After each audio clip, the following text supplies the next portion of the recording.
अपने पार्लियामान पर एतबार नहीं मगर अगयार पर एतबार है। ये जनाब स्पीकर, इससे बड़ी मैं समझता हूँ कि मुल्क दुश्मनी क्या हो सकती है। क्या 2018 में नवाज शरीफ ने इस तरह की कोई बात की? क्या उन्होंने जब कभी इस तरह की बात हुई, उन्होंने कभी इस तरह की बात की? कभी कोई गमला तोड़ा, कभी लॉन्ग मार्चेस किए? 76 साल में पहली मरतबा 14 अगस्त को PTI ने लाहौर से लॉन्ग मार्च निकाला। 14 अगस्त तो खुशियाँ मनाने का दिन होता है, 14 अगस्त तो सेल्फ इंट्रोस्पेक्शन का दिन होता है, 14 दिन तो चढ़ावा करने का दिन होता है। किसके इशारे पे उन्होंने लॉन्ग मार्च किया? ये राज एक दिन ज़रूर खुलेगा।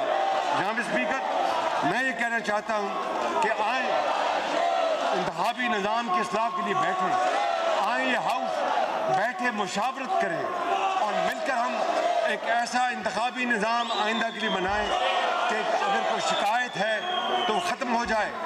2018 में कौन नहीं जानता कि प्री इलेक्शन रिगिंग हुई, इलेक्शन वाले दिन रात को इलेक्शन पर डाका डाला गया और PTI के पटे या दुपट्टे पहनाकर जहाज़ों में भर कर ले जाया गया। क्या मियाँ मोहम्मद नवाज शरीफ जो जेल में थे, इनकी साहबजादी जेल में थी, इनको ये खबर नहीं दी गई कि इनकी अहलिया मोहतरमा मेरी प्यारी भाभी अल्लाह को प्यारी हो गई? जनाब स्पीकर, मैं यहाँ बताना चाहता हूँ कि किसी को सादा अक्सरियत नहीं मिली, ये स्प्लिट मैंडेट है और जमहूर का तरीका है कि अगर स्प्लिट मैंडेट है तो लाइक माइंडेड पार्टीज मिलकर हुकूमत बनाएं।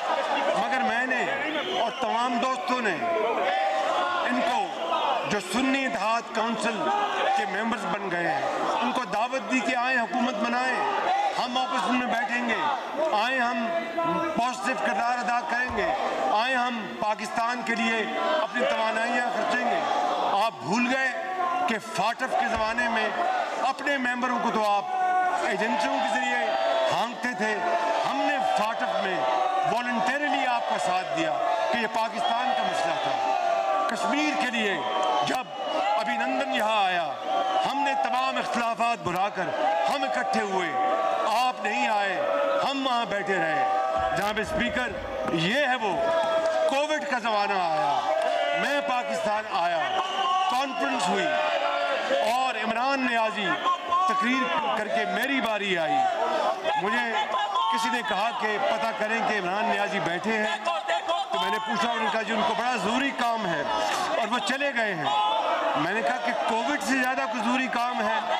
ये आलम है जनाब स्पीकर, ये आलम है और आपको याद है, इसलिए मैं ये कहना चाहता हूँ।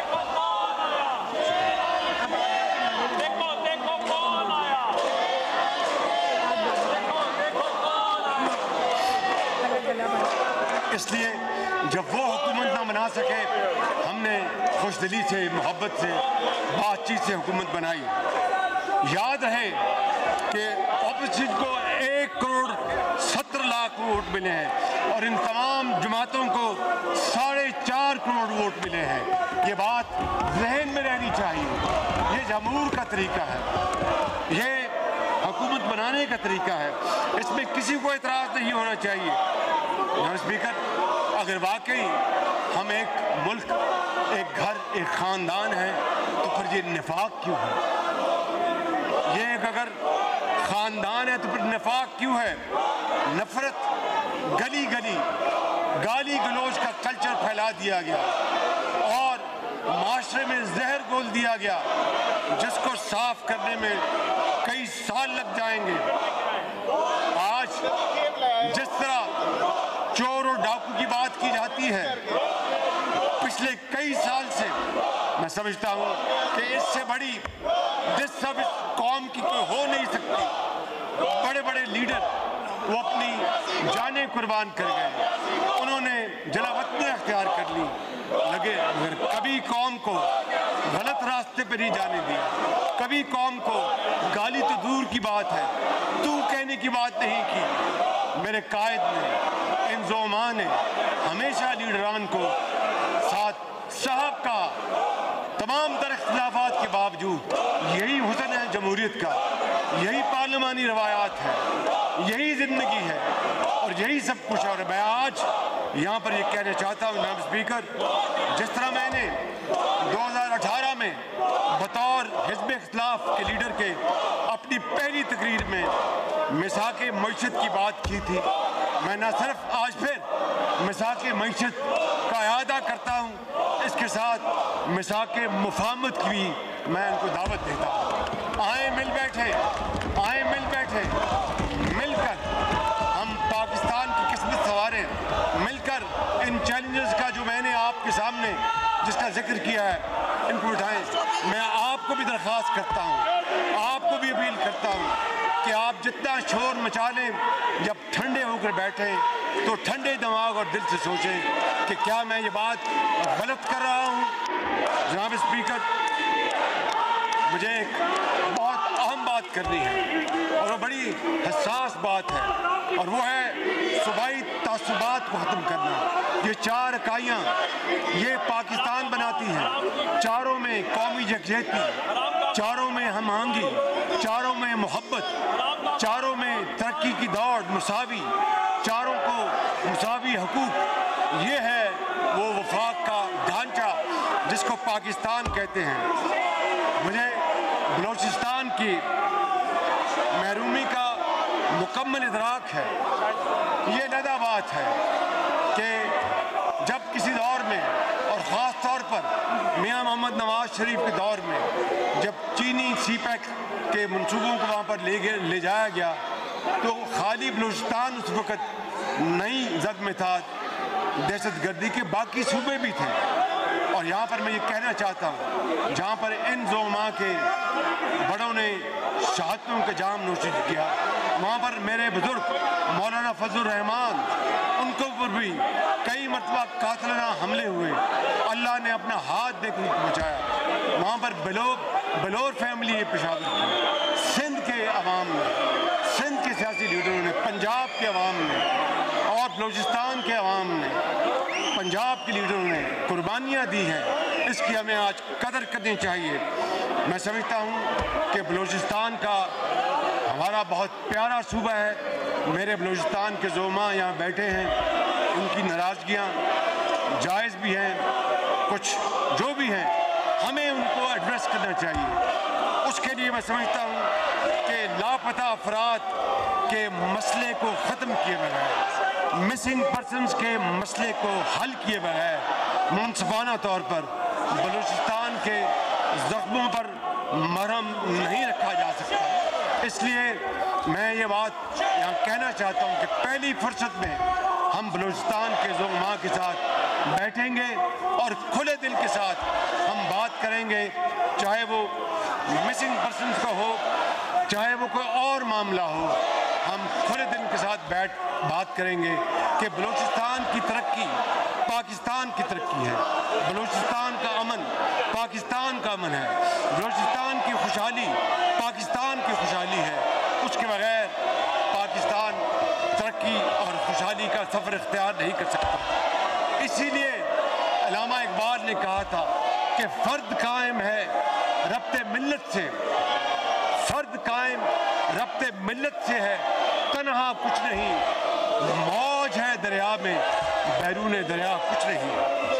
पाकिस्तान की ताबीर नौ के लिए हर पाकिस्तानी का अज़्म नौ दरकार है। महंगाई, गुर्बत और बेरोज़गारी का खात्मा, नौजवान बच्चों और बच्चियों के लिए बेहतरीन पाकिस्तान, समाजी और माशी इंसाफ, ये हमारा नस्बुल ऐन है। इस मकसद के लिए मैं और हम अपनी ज़िंदगी की तमाम तवानाइयाँ सर्फ कर देंगे, बाकी अल्लाह ताला के हाथ में है। जनाब स्पीकर, मसाइल ज़्यादा हैं और वसाइल कम, मगर हमें मैंडेट मसाइल हल करने का मिला है। कौम के नौजवान बच्चे और बच्चियों की सलाहियत पर हमें भरपूर भरोसा है। मैं आपसे इज़हार और कुर्बानी, जनाब स्पीकर, मैं आपसे अर्ज़ कर रहा हूँ इस ऐवान की खिदमत में पूरे पाकिस्तान के 25 करोड़ आवाम से कि मैं आपसे इज़हार और कुर्बानी की ऐसी तोक़ो नहीं रखूँ हम सब खुद ना बन जाएं। पहले हम खुद मिसाल बनेंगे, ये मेरा आपसे वादा है, और फिर आपसे तवक्को करेंगे। जनाब स्पीकर, मेहनत और अमानत और दयानत हमारा शार है। कायदे आज़म मोहम्मद अली जिन्ना ने कहा था कि मैं आपको मसरूफ़ अमल होने की ताकीद करता हूँ। काम, काम और बस काम। कायदे आज़म ने हमेशा नौजवानों को खबरदार किया कि अगर आप किसी सियासी जमात के आलाकार बनेंगे तो ये आपकी सबसे बड़ी गलती होगी। आप इस तरह रहें कि कोई आपको गुमराह ना कर सके, चाहे कोई घड़ी वाला हो या बगैर घड़ी के हो। जनाब स्पीकर,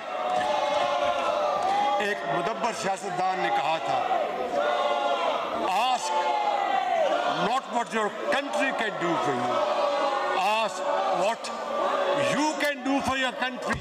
आज ये मरहला आ गया है कि हमें पाकिस्तान को देना है, हमें पाकिस्तान से कुछ नहीं लेना। उसने हमें बहुत कुछ दिया, इन्हें वज़ीर आज़म बनाया, उन्हें स्पीकर बनाया, उन्हें प्रेसिडेंट बनाया, उन्हें फॉरेन मिनिस्टर बनाया, उन्हें स्पीकर बनाया, इनको वज़ीरा बनाया, मुझे खादिम बनाया। आज हमें पाकिस्तान को देना है और हर चीज़ पाकिस्तान के लिए है। और चर्चिल ने कहा था, I have nothing to offer but blood, toil, tear and sweat। जनाब स्पीकर, जब अल्लाह ताला की ताईद और रहमत शामिल हो, नेक नीति हो, जज्बा जवां हो, तो फिर सब कुछ मुमकिन है।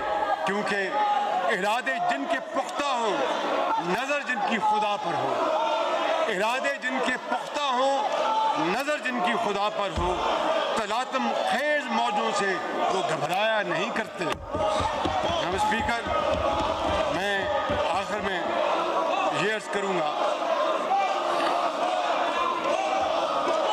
आखिरी बात करना चाहता हूँ। अगर आज हम मौजों के मुंतज़र हैं तो हमें जान लेना चाहिए कि मौजे या जादू टूने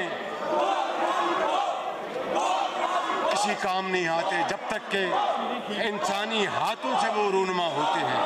मेहनती हाथों से ही लकीरें और तकदीरें बदलती हैं। हाथ ही दुआ है, हाथ ही दवा है, हाथ ही शफा है। इन्हीं हाथों से हम पहाड़ों को काट कर रास्ता बना सकते हैं और इन्हीं हाथों से हम मौजों का मुकाबला करके दरिया अबूर कर सकते हैं।